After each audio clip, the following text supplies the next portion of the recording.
What's up, my dudes? 2024 Seattle Supercross track review on MX Simulator. Let's take a little look-ski. So, the track is a lot drier, boys, than it will be in the real-life race because there's never mudders on sim, but I actually like this track right here. I thought it was, I'm talking about 420 times better than their Indianapolis amateur arena cross track, okay? This track's way better than that. There are rhythms galore on this track. I'm talking, there's about, 69 different ways to go through both of these rhythms on this track right here. You can go, triple, triple, quad, triple, quad, triple. You can hit the first rhythm in like 4 or 5 different ways. 250s can go outside. 450s can go inside. You can quad around the outside. You can go to the inside. Plenty of big rhythm, big lines sort of options on this track right here. So what RF has basically been doing this year with these 2024 Supercross tracks is they're basically doing like, they'll make a good track, then they'll make a bad track. Then they'll make a good track, then they'll make a bad track. They'll make a pro track, then they'll make an amateur track. They'll make a pro track, then they'll make an amateur track. You know what I'm saying? Going back to like Indianapolis and Arlington, those were complete amateur tracks. I'm talking nowhere near the same level of difficulty or skill gap or rhythm complexity. This Seattle track right here, this feels a lot more reminiscent to like kind of how they got the season started off with like Anaheim 1 or like A2. This track feels really reminiscent to that kind of scaling. It's a little more open. You can really hang the bike out a little bit more, get on the gas a little bit more. Obviously, the more rhythm opportunity, but even just going like triple, triple right there down that rhythm, it's still skill gapped because you kind of have to time it a little bit. You kind of have to really get the pop on the bike to get it to lift up over. It felt like a lot of those rhythms that they had on like Arlington and certainly on their Indianapolis track, you didn't even have to get the pop on the bike. You didn't even have to pull on the bike. You just hit the gas and you're going to hit the rhythms. MX Simulator, especially on pro level tracks, it just has to have a certain level of like, you got to have a certain amount of throttle, you got to do a certain amount of leaning on the jump face, a certain amount of hucking, a certain amount of sending it to be able to jump something, or it's just simply not a pro level obstacle. You understand what I'm saying? And this Seattle track right here really, it felt like that the whole way around. The quad into that corner right there before the whoops is pretty skill gapped. The whoops themselves are pretty skill gapped on this track right here. They're pretty damn gnarly. They got that edge to them, you know what I'm saying? But yeah, I just enjoyed the flow of this track right here. It really had a nice like come around the finish line, just hold that throttle down like your Eli Tomac letting that 450 eat, dog. You know what I'm saying? Then you got this fun little scrub triple right here. You kind of got a little triple huck in the sand before the wall. A lot of different little elements of this track that kind of keeps you engaged on it. You know what I'm saying? Totally different. I mean, when you look at the way the Indianapolis track was made, it looks like it was made by 2 different track makers. Like, the difference in the Indianapolis and this track right here, it's so different. It looks like it's either from 2 different years in this game or 2 different track makers in this game. And it wasn't either one of those things. You understand what I'm saying?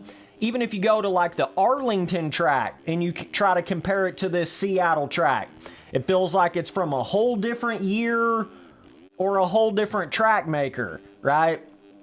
But this is the This is the scaling vibe and the difficulty level and the way you make the peak to the rhythm jumps and this is how you do it right here. I don't know why RF keeps like going back and forth with that, you know? I just can't figure that out, because it's fucking apparent that they know how to do it right. You know what I'm saying? Yeah, this track could have had more pre-made on it. Yeah, it could have had a little more character on it, but just as far as sheer like overall skill gap and difficulty and jump rhythm opportunities and whoop skill gap, it's just got it. You know what I'm saying? It's got it. Whatever it is, it's got it, right?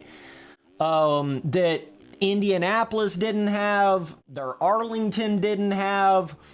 You know what I'm saying? It's like they got that original vibe back to this track right here. They just got to learn how to sort of keep that vibe. They got to learn how to be a little more consistent and not keep doing this where they go back and forth between like a, you know, an amateur Southwick sand track like Arlington and then to a track like this, or like the amateur arena cross, you know, Indianapolis track that they had, back to a track like this. They got to quit doing so much of that back and forth, right?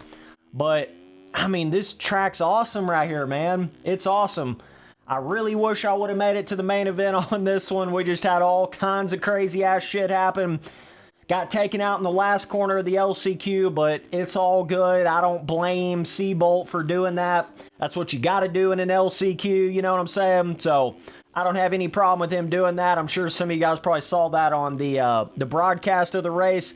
That's what you got to do in the last corner of an LCQ. I was more mad at the lappers that got in the way that prevented me from hitting that quad before the whoops that even allowed Seabolt to get up to the back of me like that in the first place, but you know. And in the heat race, I went from dead last all the way up to a transfer spot. Braden Carter hit a quad when somebody was right in front of him and he landed on him, and then they were both wrecked up in the corner before the whoops, so then it made it where I had to hit the whoops from the inside. And if you know this whoop section, you just about cannot go through it without momentum. You have to have speed. And the way them two guys were crashed in that heat race on the last lap, it made it impossible for me to hit that whoop section with any kind of speed. And then like 7 of us piled up in the corner after the, I think I accidentally took out T-Lang, and then D-Mills took me out in the corner at the same time. Shit was chaotic as fuck. But yeah, we, you know, should have made it to that main in like 6 or 9 different ways, but just got, you know, kind of shit into the stick on the luck side of it there. It is what it is, you know what I mean?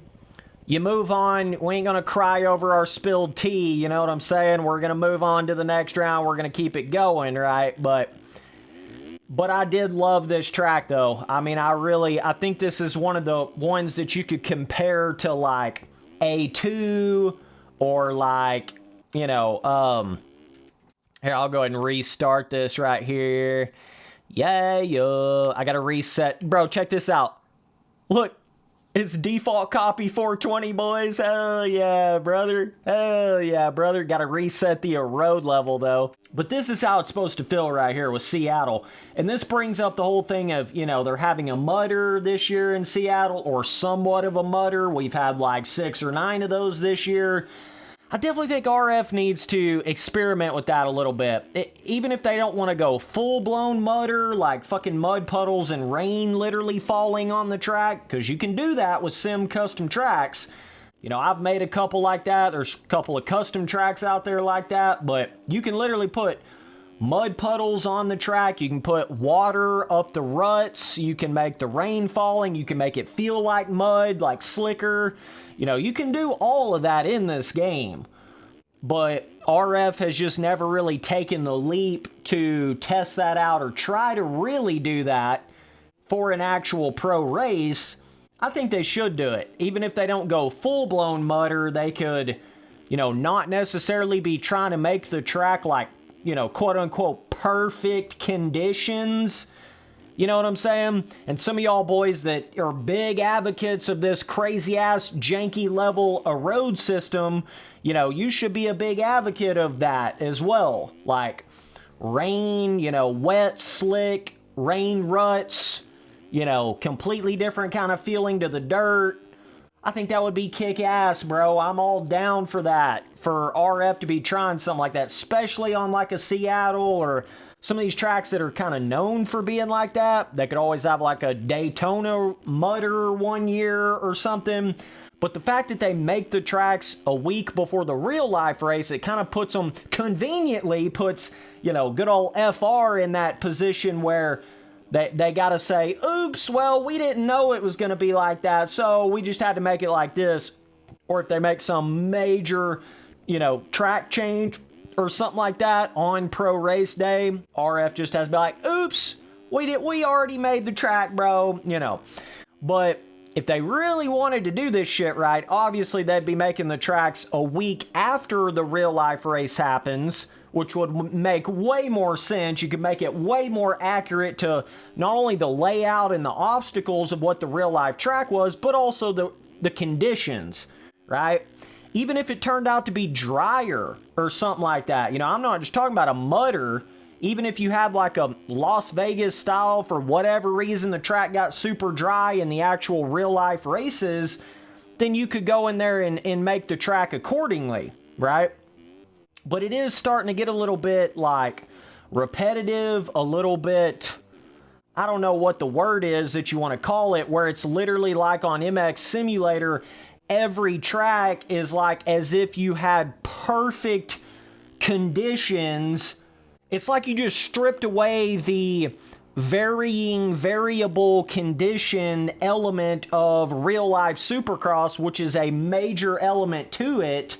You know, it's like you just stripped that away on MX Simulator. It's like it just doesn't even have it. So I definitely think that's something they could improve on, something they could look into to, you know, it would open up some more people's eyes to wanting to pro race in the game, wanting to play the game. It's only something that would make shit better. But RF is going to have to put more time in, you know. The more time you put in, the more you're going to get out of it, RF. That's how it works. So, you know, I don't really understand some of these more lazy kind of decisions that you make, because it's only going to make you more money. It's only going to make me make more videos on it and shout you out more and get more attention to it. It's just a win-win. But you're going to have to put more time in. You see? That's the whole thing about it. But either way, yeah, good on them for this track right here. I thought this one was good. We don't need to go back to the Arlington style again. We don't need to go back to the Indianapolis style again. I mean, I don't know how many more times I have to say it, but this is pro level difficulty. Those two tracks were not.